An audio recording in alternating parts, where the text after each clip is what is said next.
Hi friends, எல்லோரும் புது டயரில் red dot அப்புறம் இந்த எல்லோ டாட் பார்த்துருப்பீங்க.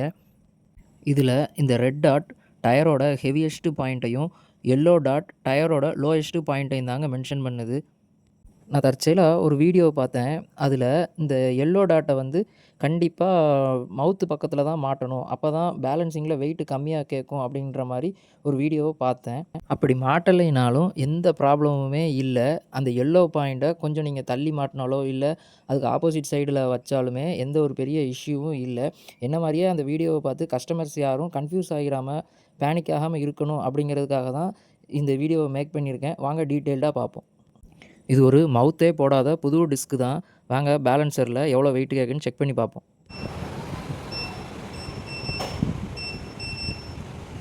அந்த டிஸ்க்குக்கான டைமென்ஷனை செட் பண்ணியாச்சு. அது இப்போ எவ்வளோ வெயிட் கேட்குதுன்னு வாங்க பார்க்கலாம்.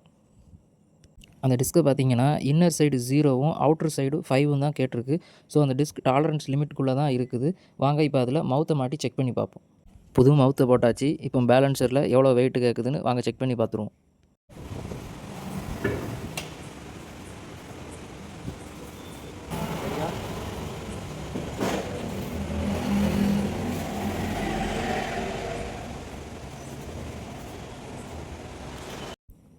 பாருங்கள் 0 வந்திருக்கு. டிஸ்க் ரொம்பவே பெர்ஃபெக்டாக இருக்குது. பட் எல்லா புது டிஸ்க்குக்கும் கண்டிப்பாக 0 வரும் அப்படின்ட்டு இல்லை. 5, 10 அப்படின்னு கேட்டால் கூட எந்த இஷ்யூவும் இல்லை. டிஸ்க்கு ஓகேவாக இருக்குன்னு தான் அர்த்தம். ஃபஸ்ட்டு மவுத்துக்கு நேராக ரெட் டாட்டை மாட்டியிருக்கோம். அதாவது ஹெவியஸ்ட்டு பாயிண்ட்டை மவுத்துக்கு நேராக மாட்டி பேலன்சரில் எவ்வளோ வெயிட் கேட்குன்னு செக் பண்ணி பார்ப்போம். அப்போ தான் நமக்கு ரெண்டாவது எல்லோ டாட்டை மாட்டும்போது எவ்வளோ வெயிட் குறையுது அப்படிங்கிறது ரொம்ப ஈஸியாகவே புரியும். பாருங்கள், டயரோட ஹெவியஸ்ட்டு பாயிண்ட்டை டிஸ்கோட ஹெவியஸ்ட்டு பாயிண்ட்டுக்கு மாட்டியே வெறும் 15 கிராம்ஸ் தான் கேட்குது. இப்போது டயரோட லைட்டஸ்ட்டு பாயிண்ட்டான எல்லோ டாட்டை மவுத்துக்கு நேராக மாட்டியிருக்கோம். வாங்க அதுக்கு எவ்வளோ டிஃப்ரென்ஸ் வருதுன்னு செக் பண்ணி பார்த்துடலாம். இது நமக்கு கேட்குறது 10 கிராம்ஸ் கேட்டிருக்கு. அதாவது இதுக்கும் டிஃப்ரென்ஸு அப்படின்னு பார்த்தீங்க அப்படின்னா வெறும் 5 கிராம்ஸ் தான். அந்த 5 கிராம்ஸ்னால் எந்த ஒரு இம்பேக்ட்டுமே எந்த ஒரு வைப்ரேஷனுமே இருக்க போகிறதே இல்லை. சரி, இப்போ ரெண்டுத்துக்குரிய டிஃப்ரென்ஸையும் பார்த்தீங்களா? வெறும் ஒரு 5 கிராம்ஸ் தான் நமக்கு டிஃப்ரென்ஸ் வந்துச்சு. இப்போ இதுலேயுமே உங்களுக்கு ஒரு கொஸ்டின் வரலாம். 5 கிராம்ஸ் குறைய தானே செஞ்சிச்சு, அப்போ அது ஒரு நல்ல விஷயம் தானே அப்படின்னு.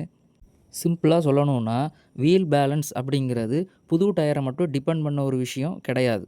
அதாவது டயர் ப்ளஸ் அந்த ஸ்டீல் ரிம் இது ரெண்டும் சேர்ந்ததுக்கு பேர் தான் வீல். அப்போது அந்த டயரும் நமக்கு புதுசாக இருந்துச்சு, அந்த டிஸ்க்கும் நமக்கு புதுசாக இருந்துச்சு. இதனால தான் நமக்கு இவ்வளோ கம்மியாக வெயிட்டு கேட்டுச்சு. பட் நம்ம என்ன ஒவ்வொரு டைமுமா டயரையும் ரிம்மையும் புதுசு போட போகிறோம்? கண்டிப்பாக இல்லை. ஸோ சிம்பிளாக every 5000 once wheel balancing check பண்ணி பெண்ட் இல்லாத வெயிட் கம்மியாக கேட்குற ரிம்மை ஃப்ரண்ட்டில் யூஸ் பண்ணாலே வைப்ரேஷன் இல்லாத வாப்ளிங் இல்லாத ஸ்மூத்தான ரைடை அச்சீவ் பண்ணலாம். ஸோ நம்ம இந்த எல்லோ டாட் ரெட் டாட்டை பற்றி ரொம்ப பெருசாக எதுவும் யோசிக்க தேவையில்லை. ஏன்னா எல்லா டயர் மேனுஃபேக்சரர்ஸுமே ப்ரொடக்ஷன் பண்ணுற எல்லா டயரையுமே radial run out friction variation test பண்ணி அதில் பாஸ் ஆகாத டயரை ரிஜெக்ட் பண்ணிடுவாங்க. வேறு டயர் ரிலேட்டடாக உங்களுக்கு எதுவும் டவுட்ஸ் இருந்துச்சுன்னா எனக்கு மெசேஜ் அல்லது கமெண்ட் பண்ணுங்கள். எனக்கு தெரிஞ்ச நாலேஜை நான் உங்களோட ஷேர் பண்ணுறேன். இந்த தகவல் உங்களுக்கு பயனுள்ளதாக இருந்துச்சுன்னா மேலும் இது போல் தகவல்களுக்கு நம்மளை ஃபாலோ அண்ட் சப்ஸ்கிரைப் பண்ணி வச்சுக்கோங்க. தேங்க்யூ.